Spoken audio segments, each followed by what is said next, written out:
Hello प्यारे बच्चों, स्वागत है आप सभी का आपके अपने प्यारे से यूट्यूब चैनल स्पाइस स्टडी पर। सो माय डियर स्टूडेंट, कैसे हो? तो आई होप बहुत अच्छे होंगे, स्वस्थ होंगे और मस्त होंगे। कहते हैं हुनर तो हर एक में है साहेब, बस किसी का छिप जाता है और किसी का छप जाता है। कर दिखाओ कुछ ऐसा कि दुनिया करने चाहे तुम्हारे जैसा। ज़िंदगी में देखो, चाहे 10 बार फेल हो जाओ या 100 बार फेल हो जाओ, पर कसम खा लो अपने माँ बाप की कि ज़िंदगी में आम आदमी बनकर नहीं जीना। देखिए, अगर आपके माँ बाप, अगर आपके पिताजी गरीब ना होते तो शायद दुनिया का सबसे अमीर व्यक्ति आपका पिताजी होते। पर अब आपको कसम खानी है कि अब तक आपके पिताजी अब तक गरीब रहे, परंतु अब इस पिताजी को गरीब नहीं रहने देना। नंबर एक। नंबर दो कंडीशन ये है, अब तक आपके पिताजी ने आपके साइकिल साइकिल पर सवारी की है, तो अब आप कसम खा लो कि आपको अब सरकारी गाड़ी में घुमाना है। तो चलिए, बिना देरी करते हुए सीधे सीधे माँ बाप की सेवा करते हुए, यानी माँ बाप के नाम लेते हुए इस सवाल की शुरुआत करते हैं। अब इस सवाल को पढ़ने की कोशिश करते हैं। तो आप सभी को देखिए, ये लिख रहा है सामने, एक अवतल दर्पण के सामने 10 सेंटीमीटर की दूरी पर पर रखी वस्तु का 3 गुना बड़ा वास्तविक प्रतिबिंब बनता है। दर्पण की वक्रता त्रिज्या क्या होगी? तो एक तो अवतल दर्पण आया है, एक वास्तविक दर्पण आया, तो इससे रिलेटेड कुछ आपको बात जान लेनी चाहिए। देखिए, जब भी अगर अवतल दर्पण की बात करेगा, जब भी अवतल दर्पण की बात करेगा, तो इसमें जो आपका यू और होता है वी, और क्या होता है एफ, ये तीनों प्यारा बच्चों क्या ले जाएंगे? माइनस ले जाएंगे। क्या ले जाएंगे? अवतल दर्पण में तीनों माइनस ले जाते हैं। अगर उत्तल दर्पण की बात करेगा तो उत्तल दर्पण में ध्यान रखना, यू जो होगा केवल ये प्रारंभिक वाला यू माइनस होता है और बाकी दोनों क्या होते हैं? प्लस होते हैं। यानी कि दोनों वी और एफ दोनों पॉजिटिव लिए जाते हैं। एक नंबर एक कंडीशन। दूसरा, जब भी इसमें दर्पण की बात करेगा तो दर्पण में हमेशा सूत्र में हम क्या लेंगे? प्लस लेंगे। अगर लेंस की बात करेगा तो माइनस लेंगे। तो आई होप इतनी बात तो आप समझ गए होंगे। तो चलिए, बिना देरी करते हुए इसको सोल्व करते हैं। तो ये है आपके सामने, देखिए जरा, एक अवतल दर्पण के सामने 10 सेंटीमीटर की दूरी पर रखी वस्तु का 3 गुना बड़ा वास्तविक प्रतिबिंब बनता। यानी कि स्टार्टिंग में क्या था? 10 सेंटीमीटर की दूरी पर रखी वस्तु है। तो ये बार आप अवतल दर्पण है, तो अवतल दर्पण में तीनों यू वी एफ क्या ले जाएंगे? माइनस। तो यू बराबर क्या लोगे प्यारे बच्चों? इसमें यू बराबर होगा 10 सेंटीमीटर। सही है प्यारे बच्चों, आगे चलते हैं।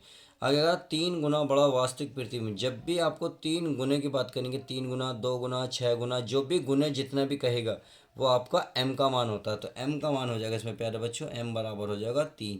कितना हो जाएगा? 3। और वो भी क्या होगा? माइनस। क्यों? क्या लिया? वास्तविक। सही है, आ गया।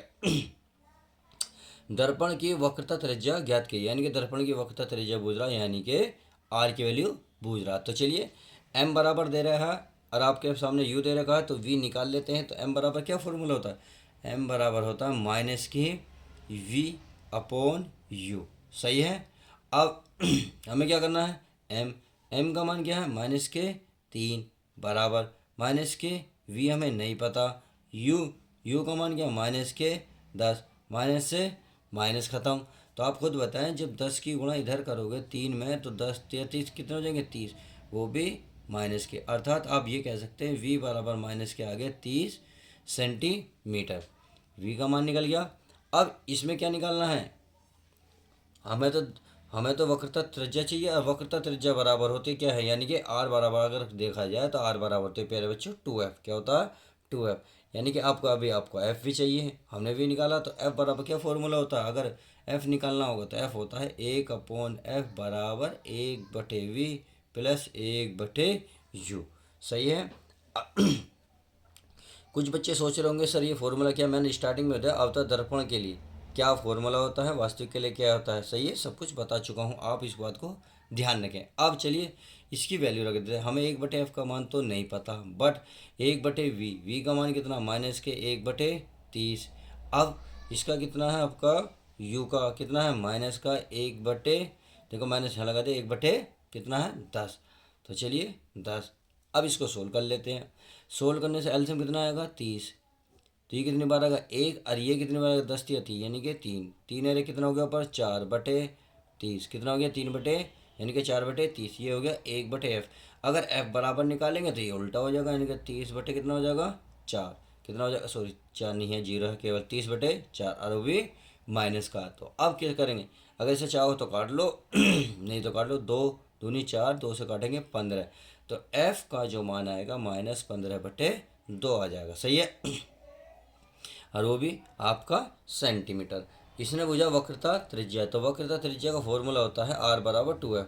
तो चलिए r बराबर निकालने दे 2, f का मान कितना, f का मान है माइनस के कितना 15/2, तो -15/2। और ये क्या देखिए, इसका मात्रा की वजह सेंटीमीटर, क्योंकि दूरी पूछ रहा वक्रता त्रिज्या, तो 2 से 2 खत्म, कितना बचा -15 सेंटीमीटर। आर बराबर, तो यही इसका फाइनल आंसर हो जाएगा। तो इस तरीके से बहुत प्यारा सवाल था आपका सवाल नंबर 1, बहुत ही ईजी था, बहुत ही आसान था। तो चलिए अब देखते हैं प्यारे बच्चों नेक्स्ट क्वेश्चन हमारा क्या कहता है। तो प्यारे बच्चों ये रहा आपके सामने नेक्स्ट क्वेश्चन। नेक्स्ट क्वेश्चन क्या बोल रहा है, देखो ध्यान से देखेंगे। ये रहा 20 सेंटीमीटर फोकस दूरी वाले दो पतले उत्तल लेंस संपर्क में रखे गए हैं। इससे 20 सेंटीमीटर की दूरी पर रखी गई वस्तु के लिए वस्तु एवं उसके प्रतिबिंब के बीच की दूरी ज्ञात करें। तो ये प्रतिबिंब है के बीच की दूरी ज्ञात करना। तो क्या रखना है, देखो 20 सेंटीमीटर फोकस दूरी वाले दो पतले लेंस हैं और वो भी क्या आपस में संपर्क में रखे गए। इससे 20 सेंटीमीटर की दूरी पर रखी गई वस्तु के लिए वस्तु एवं उसके प्रतिबिंब के बीच की दूरी ज्ञात कीजिए। चलिए बिना देरी करते हुए सीधे सीधे सॉल्व करते हैं। जरा 20 सेंटीमीटर फोकस यानी कि क्या है, और दो पतले हैं, यानी कि F1 का मान भी यही होगा और F2 का मान भी यही होगा। तो चलिए मैं इसको लिख लेता हूँ। क्या लिखता हूँ भाई, इसको लिखता हूँ F1 बराबर कितना है 20 सेंटीमीटर। अगर मैं F2 की बात करूँ तो ये हो गया 20 सेंटीमीटर। सही है। देखो ज़िंदगी मिली है तो कुछ करके दिखाओ, अगर वक्त ख़राब है तो कुछ बदल के दिखाओ। तो ज़िंदगी आपको मिली है, अच्छी बात है। अगर वक्त ख़राब है तो कोई बात नहीं, कहते हैं वक्त ख़राब सबका आता है, परंतु अच्छे दिन भी बहुत जल्दी आने वाले आपके हैं, क्योंकि आपकी तैयारी बहुत ज़बरदस्त तरीके से चल रही है और जो थोड़ी बहुत कसर है वो मैं पूरी कर रहा हूँ। तो चलिए बिना देरी करते हुए हमने F2 लिख लिया। अब इसमें आगे क्या दिया है, आगे दिया है इसमें 20 सेंटीमीटर की दूरी पर की वस्तु के लिए वस्तु एवं के इससे 20 सेंटीमीटर की दूरी पर रखिए वस्तु, यानी कि u बराबर दिया है, u बराबर दिया -20 सेंटीमीटर। अब कह रहा अभी क्या है संपर्क में रखे गए हैं, यानी कि संयुक्त लेंस पूछ रहा। तो संयुक्त लेंस के लिए फोकस दूरी क्या होती है पहले तो आपको ये पता होना चाहिए। तो चलिए मैं लिख देता हूँ संयुक्त लेंस, लेंस ही है ना, संयुक्त लेंस की फोकस दूरी। तो चलिए लिख लेते हैं संयुक्त लेंस की फोकस दूरी। सही है, ये होता है 1/f बराबर 1/f1 प्लस 1/f2। तो चलिए 1/, यहाँ लिख लेता हूँ मैं 1/f1 की वैल्यू कितनी है 20 प्लस 1/f2 का मान कितना है 20। अब एल का एल्सियम कितना आएगा टोटल 20, ये करे कितना हो जाएंगे ऊपर 2, यानी कि 1/f चल रहा है। अब 1/f बराबर 2 से काटो, 2 एकम 2, 2 से नीचे काटेंगे 10 बार, अतः अगर मैं f की वैल्यू निकालूँ तो एक कितना आएगा 10 सेंटीमीटर। तो आई होप इतनी बात तो समझ में आ गई होगी। अब इसने क्या पूछा है, इसने पूछा है प्रतिबिंब के बीच की दूरी, यानी कि वस्तु एवं प्रतिबिंब के बीच की दूरी। तो दूरी किससे दिखाते हैं, देखो टोटल पूछा ना वस्तु और प्रतिबिंब के बीच की दूरी, तो प्रतिबिंब के बीच की दूरी को u प्लस v से दिखाते हैं, टोटल ये होगा। अब इसके लिए क्या चाहिए भाई, u v f चाहिए। तो हमारे पास क्या है, हमारे पास तो बहुत कुछ है। तो चलिए वैल्यू मैं रख लेता हूँ। तो यदि मैं रख लूँ, यानी कि आप इसका फॉर्मूला लगाएंगे 1/f, क्या 1/f बराबर 1/v माइनस का 1/u। तो 1/f, f का मान कितना आया 10, 1/v, v नहीं है तो कोई बात नहीं। अब ये माइनस है और यहाँ भी माइनस है, तो माइनस क्या हो जाएंगे, क्या हो जाएंगे पहले बच्चों प्लस, यानी कि 1/, कितना हो जाएगा 20। अब इसको इधर ले आओ तो ये माइनस का हो जाएगा 1/10 माइनस का 1/20 बराबर 1/v। इतनी बात आई होप समझ में आ गई। अब देखते हैं एलसीएम कितना आएगा 20, तो 10 किससे कितनी बार कटेगा 10 दूनी 20, यानी कि 2 बार। तो चलिए माइनस माइनस 20 ही कम 20 बराबर कितना 1/v। अब 2 में से एक गया 1/20, 1/v। अब देखो अगर इसे पलटोगे यानी कि इसे v करोगे तो इसे क्या करोगे 20 करोगे, इसका मतलब तो v के मान आ गया 20 सेंटीमीटर। आई होप इतनी बात तो समझ में आ गई होगी। अब इसने क्या पूछा, इसने पूछा था बीच की दूरी, यानी कि u प्लस v। तो यहाँ लिख सकता हूँ मैं दूरी, क्या दूरी u प्लस v। तो चलिए u का मान कितना आया 20, कितना आया 20 प्लस v, हाँ v का मान कितना 20 और u का मान कितना देखो 20। ये माइनस नहीं लेंगे क्योंकि दूरी हमें कभी कभी भी माइनस नहीं ली जाती, तो ये भी 20, 20 और 20 कितना हो गए 40, और फाइनल यही आपका आंसर आ जाएगा। तो इस तरीके से इस सवाल को भी आसानी से किया जा सकता है। तो उम्मीद है आपको बात समझ में आ गई होगी। अच्छे सवाल हैं, कोई ऐसी बात नहीं है। अब आगे चलते हैं, आगे देखते हैं नेक्स्ट क्वेश्चन हमारा क्या कहता है। Next question very most important question होने वाला है, तो बिना देरी करे हुए पहले तो वीडियो को लाइक करें और चलिए अब देखते हैं नेक्स्ट क्वेश्चन हमारा क्या कहता है। तो प्यारे बच्चों ये रहा आपके सामने नेक्स्ट क्वेश्चन। नेक्स्ट क्वेश्चन बहुत प्यारा, बहुत ही अच्छा है। तो चलिए बिना देरी करते हुए इसको पढ़ते हैं। इसमें क्या लिख रहा है, ये कह रहा है 2 सेंटीमीटर लंबी एक वस्तु अवतल दर्पण के सामने 16 सेंटीमीटर की दूरी पर रखी है। दर्पण द्वारा इसका वास्तविक प्रतिबिंब 3 सेंटीमीटर ऊंचा बनता है, तो प्रतिबिंब की स्थिति तथा दर्पण की फोकस दूरी ज्ञात करें। तो चलिए कहते हैं जो खोया है उससे बेहतरीन पाओगे, जो खोया उससे बेहतरीन पाएंगे। सब रख मेरे दोस्त दिन तेरे भी आएंगे। ना थकान होनी चाहिए ना ही हार होनी चाहिए, जीत के लिए निकले हो तो बस जीत होनी चाहिए। तो इतनी शिद्दत से आपको परिश्रम करना है कि हार भी शर्म से हार जाए। तो अपने माँ बाप, अपने पेरेंट्स, अपने गुरुजी और अपने आसपास के माहौल को अगर सुधारना तो आपको कठिन से कठिन परिश्रम करना ही होगा। जब आपको कामयाबी मिलेगी तो आप बहुत अच्छे लेवल पर जाएंगे। कहते हैं ना मेहनत करना बहुत ज़रूरी है दोस्त। मेहनत एक ऐसा रथ है जो हमें उस महल तक पहुंचाते जिसे हम कामयाबी कहते हैं। तो आई होप मेरी बातों की गहराई को समझ रहे होंगे, और बिना देरी करते हुए सीधा सवाल को सोल्व करते हैं। ये कह रहा है 2 सेंटीमीटर लंबी एक वस्तु है। तो 2 सेंटीमीटर की वस्तु की लंबाई को ओ से दिखाते हैं कितनी है प्यारे बच्चों 2 सेंटीमीटर। तो मैं 2 सेंटीमीटर लिख दूँ, तो वही लिख रहा। आगे क्या कर रहा है, वस्तु दर्पण के सामने 16 सेंटीमीटर दूरी पर रखिए। अवतल दर्पण है तो अवतल दर्पण में मैंने बताया था यू वी एफ तीनों क्या ले जाएंगे माइनस। तो ये 16 सेंटीमीटर की दूरी पर रखिए। इसका मतलब यू का मान क्या लोगे आप माइनस के 16 सेंटीमीटर लोगे, दूरी पर रखिए। दर्पण द्वारा इसका वास्तविक प्रतिबिंब, अब वास्तविक प्रतिबिंब है यानी कि 3 सेंटीमीटर ऊंचा बनता। तो आई बराबर यानी कि इसकी जो ऊंचाई है आई बराबर माइनस के 3 सेंटीमीटर। अब जब भी वास्तविक प्रतिबिंब बनेगा तो क्या लेंगे माइनस लेंगे। तो प्रतिबिंब की स्थिति तथा दर्पण की फोकस दूरी, कहने का मतलब है इधर तो प्रतिबिंब की स्थिति यानी कि v का मान पूछा है और पूछा है दर्पण की फोकस दूरी। इसका मतलब इसने एफ वी पूछा। तो इसने क्वेश्चन में दो चीज़ पूछी हैं v और f। हमारे सामने o दिया है, क्या दिया है आपके सामने u। तो ये चलिए और v i भी दिया है। तो हम क्या निकालते हैं भाई, आपको एक फॉर्मूला पता होना चाहिए। i अपॉन क्या होता है भाई बटे में o बराबर माइनस के v बटे u, क्या होता है माइनस के u। ये हो गया u। आई होप इतनी बात समझ गए होंगे। अब i का मान आपके सामने कितना है माइनस के 3, तो माइनस के 3। अब o का मान कितना है प्यारे बच्चों 2, तो यहाँ रखेंगे 2 बराबर v का मान पता है नहीं पता, v का मान तो हमें निकालना है। तो माइनस के v बटे u का मान कितना माइनस के 16। तो आप देखेंगे माइनस से ये माइनस खत्म। अब ये इधर जाके गुणा कर देगा यानी कि 16 में 3 की गुणा करेगा तो 16 या 48, कितना हो जाएगा 16 या 48। और बटे में कितना है तो माइनस हमारा लगा हुआ ही और बराबर v।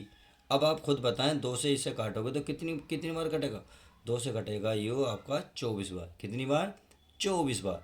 तो यही इसका माइनस है तो माइनस लगेगा। तो हमारा क्या निकल गया v तो हमें प्राप्त हो गया। हमें तो इसने कुछ और भी पूछा था, क्या पूछा था फोकस दूरी। तो फोकस दूरी के लिए तो आपको फॉर्मूला पता ही है, कौन सा वाला भाई 1/f बराबर 1/v और माइनस माइनस हो जाएगा प्लस। क्यों, क्योंकि इसने लिया है अवतल दर्पण। क्या लिया है अवतल दर्पण। आई होप समझ गए होंगे। अब चलिए इसमें वैल्यू रख लेते हैं भाई f का मान तो पूछ रहा है यानी कि 1/f तो ऐसे ही रहेगा ही। अब v का मान कितना निकाल कर लाए आप प्यारे बच्चे 24, तो माइनस का 24 1/24 माइनस। अब u का मान कितना माइनस के 1/16। तो हमने इसका भी मान रखा। अब आप क्या करो प्लस प्लस माइनस क्या हो जाएंगे माइनस, क्या हो जाएंगे प्लस। अरे ये अवतल दर्पण आता तो माइनस माइनस क्या हो जाएगा प्लस। सॉरी गलती हो गई बट कोई नहीं। अब प्लस माइनस क्या हो जाएंगे ये हो जाएंगे आपके माइनस यानी कि 1/24 और माइनस के 1/16। इतनी बात तो आई होप समझ में आ गई होगी। अब इसको सोल्व कर लेते हैं। अब इसको सोल्व करेंगे तो देखिए एलसीएम कितना आएगा 48, कितना आएगा 48। 24 से कितनी बार कटेगा, 24 दूनी 48। 16 से कितनी बार कटेगा, 16 से कटेगा 16 तिया 48, 16 तिया 48। तो चलिए आगे करते हैं, आगे है यानी कि 1/f। अब 3 और 2 कितने हो गए 5, कितने हो गए 3 और 2 5 यानी कि 48। देखो A1 को f लिख दिया है यानी कि उल्टा लिख दिया, तो इसको भी उल्टा लिख दो। 48 ऊपर 3 2 5 नीचे, सही है। अब इसको भाग दे लो। अगर भाग देना चाहेंगे तो देखिए कितना आएगा, ये आएगा 5 निम 5 निम 45, बचे 3 पॉइंट लगाएंगे 30, 5 6 30 और माइनस है तो माइनस। आई होप इतनी बात समझ गए होंगे। और ये आएगा आपका सेंटीमीटर। तो इस तरीके से इस सवाल का भी जो आपका आंसर मिल जाएगा। मिल गया ना, कितना मिला ये आपके सामने आ गया है कि इसने देखिए वी बूझा था, हमने वी की मान निकाला। कैसे निकाला मैंने समझा दिया। एफ बूझा था, एफ कैसे निकाला मैंने भी है समझा दिया। यानी कि क्वेश्चन नंबर 3 भी आपका कंप्लीट आंसर समझ में आ गया होगा। लाइक करना वीडियो को ना भूलें, क्योंकि वीडियो आपको बहुत अच्छी लगती है, आपका रेस्पॉन्स बता देता है, पर आप लाइक करना लास्ट में भूल जाते हो। तो अभी लाइक कर दो ताकि भूलो ना। तो चलिए आगे देखते हैं नेक्स्ट क्वेश्चन। तो प्यारे बच्चों ये रहा आपके सामने नेक्स्ट क्वेश्चन। जिंदगी मिली है कुछ करके दिखाओ, अगर वक्त खराब है तो उसे बदल के दिखाओ। अपनी लड़ाई देखो यहाँ खुद ही लड़ोगे, क्योंकि दुनिया फालतू का ज्ञान तो आपको दे सकती है परंतु सबका साथ कभी भी नहीं देगी। तो आपको अपनी लड़ाई खुद करनी है, आपको मेहनत खुद करनी है, अपना रिजल्ट भी आपको खुद ही मिलेगा, क्योंकि रिजल्ट आप मेहनत करोगे तो रिजल्ट भी आपके सामने खुद अपना ही होगा। तो कहते हैं ना प्यार की लड़ाई करनी है तो प्यार से करो और अपना रिजल्ट खुद लेके जाओ, दुनिया तो फालतू का ज्ञान देगी।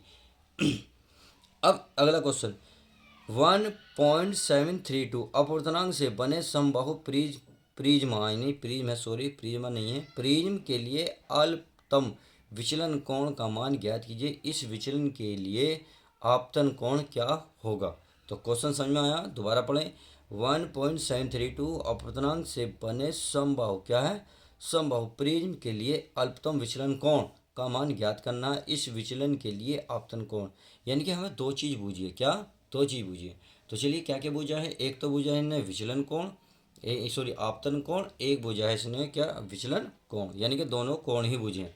तो चलिए बिना देरी करके सीधा सीधा सोल्व करते हैं। इसमें ये दिया है आपका अपवर्तनांक, अपवर्तनांक को दिखाते हैं हम एन से, कितना है 1.732 है, सही है। आगे ये करा समबाहु त्रिभुज। अब समबाहु त्रिभुज का आप सभी को पता है प्रत्येक कोण कितना का होता है, कितने का होता है 60 डिग्री समबाहु त्रिभुज में, अर्थात एंगल ए बराबर दे रखा है 60 डिग्री, यानी कि 60 डिग्री। अब जो विचलन कोण, विचलन कोण डेल्टा एम से दिखाते कितना कितना है, अच्छा ये तो भुजा है इसने भुजा है। आगे था विचलन कोण, विचलन कोण को दिखाते हैं आई से, तो आई बराबर भी इसने भुजा है। तो ये दो चीज़ दी हैं और दो बूझी हैं। तो बिना देरी करके इसको सीधा सूत्र दे। तो प्रिज्म दे रखा है क्या है प्रिज्म, तो प्रिज्म के अपवर्तनांक का सूत्र क्या होता है मैं लिख देता हूँ, यहाँ लिख देता हूँ प्रिज्म का अपवर्तनांक, प्रिज्म का अपवर्तनांक। तो चलिए प्रिज्म का अपवर्तनांक होता है एन बराबर क्या, एन बराबर ये होता है आपका साइन, कितना होता है सॉरी ए होता है, मैं मान रख रहा हूँ डायरेक्ट, ए प्लस डेल्टा एम बटे 2, सही है, और पूरे का बटे ये होता है साइन A/2, ये इसका फॉर्मूला होता है। तो चलिए वैल्यू रख लेते हैं। एन का मान कितना दे रखा, एन का मान दे रखा 1.732, सही है, बराबर साइन, ये साइन है ही, ए का मान कितना दे रखा है 60, कितना है 60 plus delta M upon 2, clear, बटे में यहाँ है साइन, साइन ए का मान है 60 बटे में, तो 2 से इसे काटेंगे कितना आएगा 30।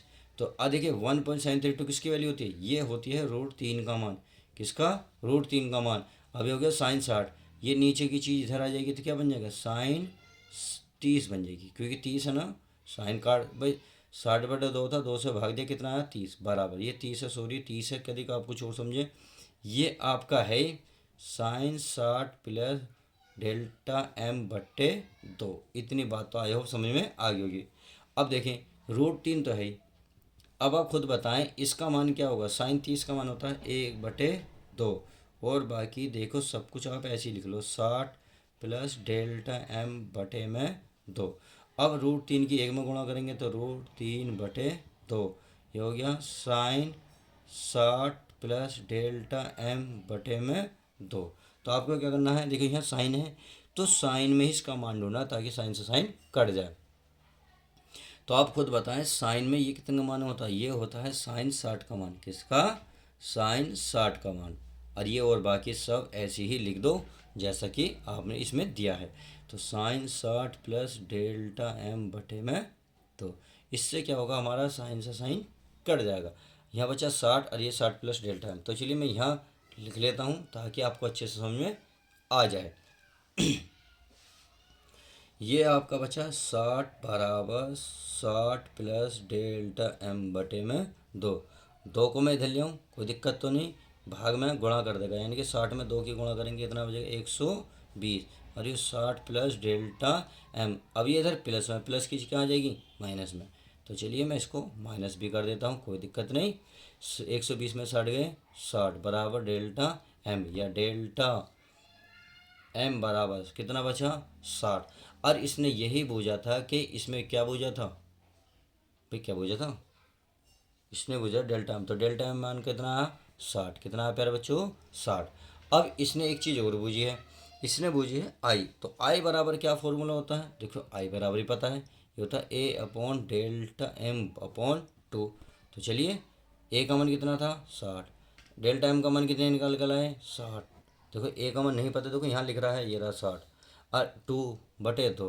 तो इन दोनों को जोड़ोगे, 60 60 120, 120 को 2 से भाग दोगे तो कितना आ जाएगा, 2 से भाग देने से आपको आएगा 2 से कितना आएगा, 60।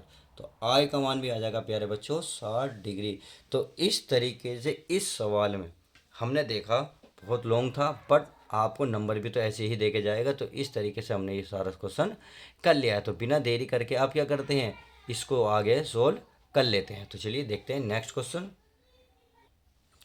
तो प्यारे बच्चों ये रहा आपके सामने नेक्स्ट क्वेश्चन। तो चलिए कहते हैं, ज़िंदगी में अगर 10 बार फेल हो गया कोई दिक्कत नहीं, 1000 बार 100 बार जितनी बार फेल होना, पर कसम खा लो, पर कसम खा लो अपने माँ बाप की, अपनी पढ़ाई के प्रति, यानी कि जिसके प्रति आपको बहुत ज़्यादा प्रेम हो उसके कि आपको अब आम आदमी बनकर नहीं रहना, अपने माँ बाप को आम आदमी बनकर जीने नहीं देना है।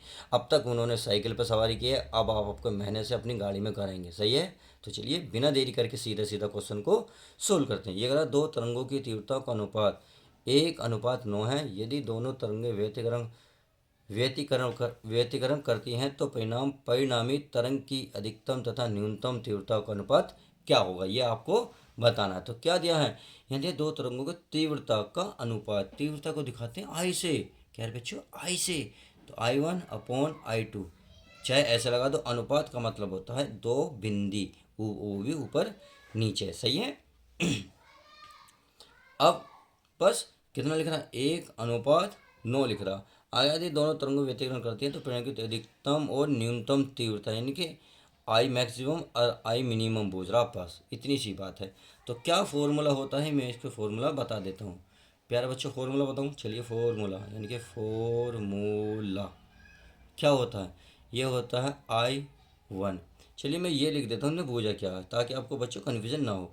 यानी कि इसने बूझा आई अधिकतम है तो यानी कि मैक्सिमम, और क्या बूझा है, इसने बूझा है आपका न्यूनतम, यानी कि ये अनुपात, क्योंकि कह रहा अनुपात मैक्सिमम, मैक्सिमम और मिनिमम, यानी कि MIN मिनिमम, ये दोनों इसने क्वेश्चन मार्क बूझे, यानी कि ये अनुपात हमें लाना है। तो चलिए बिना देरी करके सीधा सीधा आंसर लाते हैं। I1 बटे में होता है आपका I2 बराबर, ये होता है A1 का स्क्वायर बटे A2 का स्क्वायर। अब I1 I2 की वैल्यू आपको पता है कितनी है, 9, यानी कि सर 1, और ये कितना है 9, बराबर इसका मान कितना है A1 का स्क्वायर बटे A2 का स्क्वायर। अब आप क्या करेंगे, इस वर्ग को इधर लाएंगे तो ये वर्ग जो है वर्गमूल बन जाएगा। नहीं बना सकते तो आप एक कंडीशन कर सकते हैं भाई, 1/3, 9 को लिख सकता हूँ 3 का वर्ग, क्या लिख सकता हूँ 3 का वर्ग। देखो इस तरीके से लिख सकता हूँ, क्योंकि 1 का वर्ग करोगे 1 आएगा, 3 का वर्ग करोगे 9, तो इसका मतलब ये दोनों लाइन सेटिफाई है। अब इसका जो वर्ग है आप एक साथ लिख लो, इसका वर्ग एक साथ लिख लो, तो इससे ये कैंसिल हो जाएगा। तो हमें मिल गया आपका भाई A1/A2 का मान मिला 1/3, क्या मिला 1/3। ये तो हमें मिल गया। अब करना क्या है, हमें पूछा है मैक्सिमम और मिनिमम। तो मैक्सिमम और मिनिमम का क्या फॉर्मूला होता है ये मैं आपको बता देता हूँ। तो ये होता है MAX मैक्सिमम पूरे का बटे मिनिमम MIN मिनिमम। तो ये होता है, अगर मैक्सिमम की बात आती है तो उसमें जोड़ देते हैं, यानी कि A1 प्लस A2, सही है। अगर कैश की बात आती है मिनिमम की, तो उसमें घटा देते हैं A1 minus A2, A1 minus A2। अब उसका क्या करते हैं प्यारे बच्चों, वर्ग कर लेते हैं, बस इतनी सी बात है। तो चलिए A1 प्लस A2, A1 का मान कितना है 1, A2 का मान कितना 3, तो यहाँ रख देता हूँ मैं 1 + 3। अब A2 A1 का मान 1 - 3, A - 3। तो चलिए रख लेते हैं, क्या है आपका, इसका क्या है, वर्ग है। अब 3 अरे कितना हो गया 4, 3 में से 2 गए माइनस के 2, और ये इसके किसका हो गया वर्ग। तो चलिए वर्ग होता है तो माने माने खत्म हो जाता है, यानी कि 4/2, 4/2। अब 2 से काट लो, 2 ही कम 2, 2 दूनी 4। अरे वर्ग कहाँ गया, सॉरी, वर्ग वर्ग वर्ग। तो ये तो वर्ग चल ही रहा है, ये तो वर्ग प्यारे बच्चों चल ही रहा है। अब 2 से काटेंगे तो 2 दूनी तो आएगा, ऊपर बचा 2, और ये वर्ग है ही, बटे नीचे बचा 1, सही है। अब 2 का वर्ग कितना हो जाएगा 4, बटे में कितना बचा 1। नहीं समझ में आ रहा, देखिए मैं आपको यहाँ समझा देता हूँ। भाई आप 2 से इसे काटो, 2 से भाग दो, तो माइनस का कितना आएगा 2 दूनी 4, यानी कि 2 आएगा 2 का स्क्वायर। अब 2 का वर्ग का मतलब है 4, सही है। नीचे कुछ नहीं है तो 1 मान लो, तो वही तो लिखा, ये रहा। इसने पूछा था अनुपाती, अनुपाती तो चल रहा, चाहो तो आप ऐसे लिख दो, आई मैक्सिमम अनुपात आई मिनिमम बराबर मैक्सिमम आया 4 और मिनिमम आया 1। तो इस तरीके से फाइनल आपका आंसर आ जाएगा। तो आई होप क्वेश्चन बहुत अच्छे से समझ में आ गया होगा। तो उम्मीद है क्वेश्चन समझ में आ रहा होगा, तो वीडियो लाइक करना नहीं भूलोगे। तो चलिए बिना देरी करे सीधा क्वेश्चन नेक्स्ट पकड़ते हैं। तो प्यारे बच्चों ये रहा आपके सामने नेक्स्ट क्वेश्चन। नेक्स्ट क्वेश्चन बहुत ईजी है, बहुत ही आसान है। तो चलिए, कहते हैं संघर्ष के दिनों में अकेले ही रहना पड़ता है दोस्त, दुनिया तो सफलता के बाद आती है केवल मिठाई खाने के लिए। तो आपको मिठाई अगर बुलानी है तो आपको अकेले में संघर्ष करना ही होगा। कहते हैं कामयाबी के दिनों में मिठाई मांगने वाले अक्सर हमारी परेशानी में हम अकेले ही नज़र आते हैं। तो याद रखना, आपकी परेशानी में कोई साथ नहीं होगा, परंतु मिठाई खाने के लिए आपके हर एक साथ मिल जाएगा। तो बिना देरी करके इस क्वेश्चन को सोल्व करते हैं। ये कह यंग के प्रयोग में 2 स्टीलों के बीच की दूरी 2 × 10⁻⁴ मीटर है। 6000 एंगस्ट्रॉम तरंग दैर्घ्य का प्रकाश द्वारा व्यतिकरण फ्रिंजों 80 सेंटीमीटर दूर पर्दे पर बनती है। केंद्रीय प्रिज्म से द्वितीय दीप्त प्रिज्म की दूरी ज्ञात कीजिए। वेरी मोस्ट इंपॉर्टेंट क्वेश्चन है, इसलिए मैंने लिख दिया है। अनसोल्ड में कितनी बार आया शायद आपको पता नहीं, प्रीवियस में सारे क्वेश्चन जितने भी मैं कर रहा हूँ सब आए हुए हैं। तो बिना देरी के सीधा सीधा क्वेश्चन हो गया। प्लेटों के बीच की दूरी, तो ये प्लेटों के बीच की दूरी का दिखाते हैं प्यारे बच्चों। डी ये होता है 2 × 10⁻⁴ मीटर, सही है। आगे करा तरंग दैर्घ्य, तरंग दैर्घ्य को दिखाते हैं हम लैम्डा। तो लैम्डा बराबर कितना है 6000, कितना 6000 और एंगस्ट्रॉम। अब इसे बदल लो, 6 गुणा कितनी घात है 3, तो 6 × 10⁻³ लिख लो। अब एंगस्ट्रॉम को मीटर में बदलोगे तो 10⁻³ मीटर। तो 6 × 10 में से 3 गए, कितने बचेंगे 7, और वो भी माइनस के, क्योंकि बड़ी संख्या का निशान आता है। तो लैम्डा का मान तो ये निकल गया। अब आगे क्या दिया है, प्रिज्म के बीच की दूरी, यानी कि प्रिज्म के बीच की दूरी ये दी है कैपिटल डी। तो कैपिटल डी बराबर दिया है 80 सेंटीमीटर। अब सेंटीमीटर को बनाओ मीटर में, तो 80 × 10⁻⁻² मीटर। तो इस तरीके से हमने ये कर लिया है। तो चलिए अब आगे चलते हैं। आगे इसने पूछा है केंद्रीय प्रिज्म के द्वितीय प्रिज्म की दूरी, द्वितीय प्रिज्म की दूरी। तो क्या फॉर्मूला होता है द्वितीय के लिए, यानी कि x2 बराबर होता है स्मॉल m डी लैम्डा बटे स्मॉल डी। अब m बच्चे बोल रहे होंगे सर m तो आपने लिखा नहीं, देखिए m मैंने स्टार्टिंग में ही बताया था, अगर द्वितीय तृतीय यानी कि कुछ भी कह दे को द्वितीय कह रहा ना, तो ये होगा आपका m बराबर, m का मान होगा 2। तो इस तरीके से हम सारा मान रख सकते हैं। तो चलिए रख लेते हैं, बहुत सिंपल क्वेश्चन है। करना क्या है, m का मान कितना बताया मैंने अभी 2, गुणा डी का मान कितना है बताया 80 × 10⁻⁻²। लैम्डा का मान है 6 × 10⁻⁻7 बटे में स्मॉल डी का मान है 2 × 10⁻⁴। तो आप देख लेंगे 2 से 2 कैंसिल हो रहा होगा। अब 6 अट्ठे कितने हो गए 48, कितने हो गए 48 और एक जीरो बच रही है, यानी कि 10 की घात इसे 1 कर दो ये जीरो को। अब देखो -2 और 7 हो गए टोटल 9, कितने की पावर 9। अब इस वाली जो घात नीचे बची इसको ऊपर ले जाओगे तो घात प्लस की हो जाएगी। तो बस अब आप कर सकते हो 48 गुणा, देखिए 4, ये भी प्लस ये भी प्लस, 4 और 1 हो गए 5, 5 में से 9 घटा दो तो बचेंगी 4, और ये आपका चल रहा है x2। सही है। अगर इसे पॉइंट में चेंज करना चाहो तो पॉइंट में बदल लो, यानी कि x2 बराबर, इसको इधर चलोगे यानी कि एक पॉइंट इधर से इधर चलोगे तो आपको किस में चलना पड़ेगा, प्लस में। अब प्लस में ही घटती एक घात कम हो जाएगी तो -3 मीटर। तो इस तरीके से ये आपका फाइनल आंसर आ जाएगा। क्या, ये फाइनल आंसर आ जाएगा। तो उम्मीद है ये क्वेश्चन तो बहुत ईजी था, बहुत सिंपल था, आसानी समझ में आ गया। तो बिना देरी करे हुए आपने क्या करा, इस सवाल को समझ लिया। तो चलिए बिना देरी करे हुए नेक्स्ट क्वेश्चन और देख लेते हैं। देखिए मैं इस वीडियो में वेरी मोस्ट इंपॉर्टेंट वो क्वेश्चन करा रहा हूँ जो प्रीवियस ईयर में आ चुके हैं, चाहे तो आप अनसोल्ड उठाएं, चाहे आप मॉडल उठाएं, चाहे एनसीईआरटी पर बेस जो किताब है उसको उठाएं। एक भी क्वेश्चन आपको ऐसा नहीं मिलेगा मिस यूज, यानी कि जो पेपर में एक भी बार नहीं आया। जितने भी मैंने क्वेश्चन करा रहा हूँ इनमें कोई ना कोई 3 4 5 5 6 बार भी क्वेश्चन आए हुए हैं। सही है।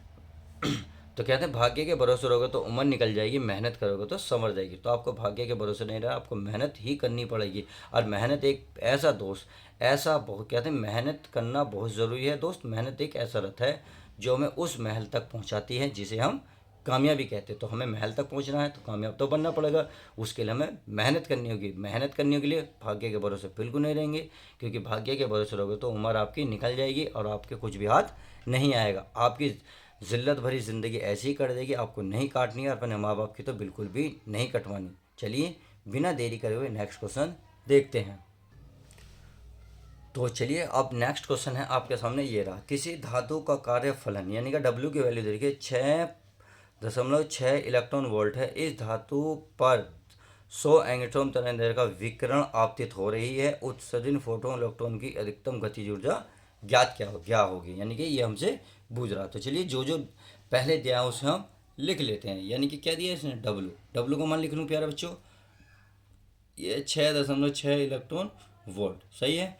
आगे क्या दिया है, ये एंगस्ट्रॉम, यानी कि लैम्डा की वैल्यू दी है बराबर 100 एंगस्ट्रॉम। एंगस्ट्रॉम में यानी कि ये 10 की पावर 2 हो गई, और एंगस्ट्रॉम को मीटर में बदलोगे तो 10 की घात -10 मीटर।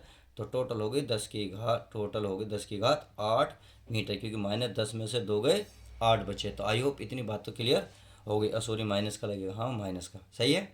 अब इसने पूछा अधिकतम गतिज ऊर्जा। तो अधिकतम गतिज ऊर्जा का फॉर्मूला क्या होता है, अधिकतम मैक्सिमम गतिज ऊर्जा, तो ये होता है एच न्यू बटे लैम्डा माइनस डब्लू। बस इसमें फॉर्मूला लगा दो।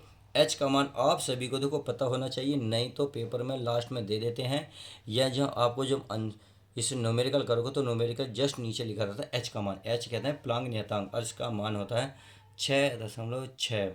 क्या होता है 6.6 गुणा 10 की घात -34। सही है। अब ये न्यू, अब न्यू का मान आपको पता होना चाहिए 3 गुणा 10 की घात 8, 3 गुणा 10 की घात 8 बटे क्या लैम्डा। लैम्डा का मान कितना है, 10 की घात -8। आई होप समझ गएंगे। अब ये जो है हमारा हम कुछ मिसिंग कर रहे हैं क्या, कुछ मिसिंग कर रहे हैं जी हाँ। इलेक्ट्रॉन वोल्ट को अगर वोल्ट में बदलोगे तो बटे में आ जाएगा 1.6 गुणा 10 की पावर -19 इलेक्ट्रॉन माइनस। अब बचा डब्लू। डब्लू का मान कितना, डब्लू का मान तो ये रहा 6.6। सही है, 6.6। अब इसे काटफिट कर लेते हैं। तो चलिए काटफिट कर लेते हैं। कुछ कट रहा हो तो काटो, काटो काटो, पॉइंट के बाद एक अंक है, पॉइंट के बाद एक अंक है। सही है। तो चलिए कट गया है, और बाकी क्या कटा है काट लेते हैं। इसका काट फिट के क्या आंसर आएगा, चलिए पहले मैं 3 की गुणा कर लेता हूँ। 3 छंग 18, 3 छंग 18 रे 19। सही है। अब 34 में से 8 पावर जाएंगी तो ये बचेंगी 26। कितने बचेंगी, 26 माइनस की। अब नीचे एक पावर ये है तो इसे ऊपर लेके जाओ -19। अब ये भी ऊपर लेके जाओ तो यहीं घटा लेते हैं हम 19। 19 अन्नों कितने होते हैं, चलिए अब तो अब लेके जाओ, फ़ायदा कुछ नहीं है। ये माइनस है प्लस जाएगा, ये माइनस है तो भी प्लस जाएगी। आई होप इतनी बात समझ गएंगे। नीचे बचा केवल कितना 1 यानी कि 16 बचा, और ये -6.6 है। अब इसे आगे देखते हैं, आगे क्या करना है, कुछ सोल्व होता है तो कर लेते हैं। ये 16 से कट रहा है, नहीं कट रहा, इसका मतलब हमें इसे भाग देना ही होगा। इसको इससे भाग देंगे पूरा पूरा तो आएगा 123.7। अगर पावर की बात करें तो पावर लगभग देखिए 19 और 8 कितने होते हैं, 26, कितने होते हैं 27, कितने होते हैं प्यारे बच्चों 27।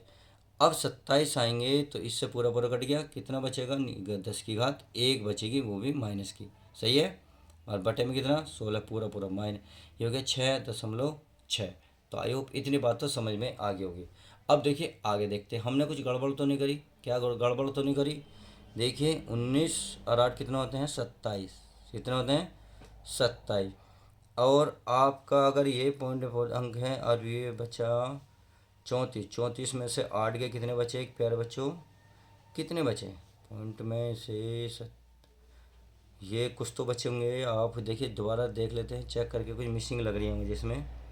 बहरहाल आप चेक कर लेना, कोई दिक्कत वाली बात नहीं, घातों की ही मिस्टेक है, वैसे कुछ नहीं है। बट सीधा सीधा आंसर आपका ये आ जाएगा कि मैक्सिमम अधिकतम गति जो है बता रहा 1.1 इलेक्ट्रॉन वोल्ट, और यही इसका फाइनल आंसर आ जाएगा। देखिए सिर्फ माइनस में ही दिक्कत है थोड़ी सी, वैसे कुछ बात नहीं है घातों में, घात को ध्यान से देख लेना।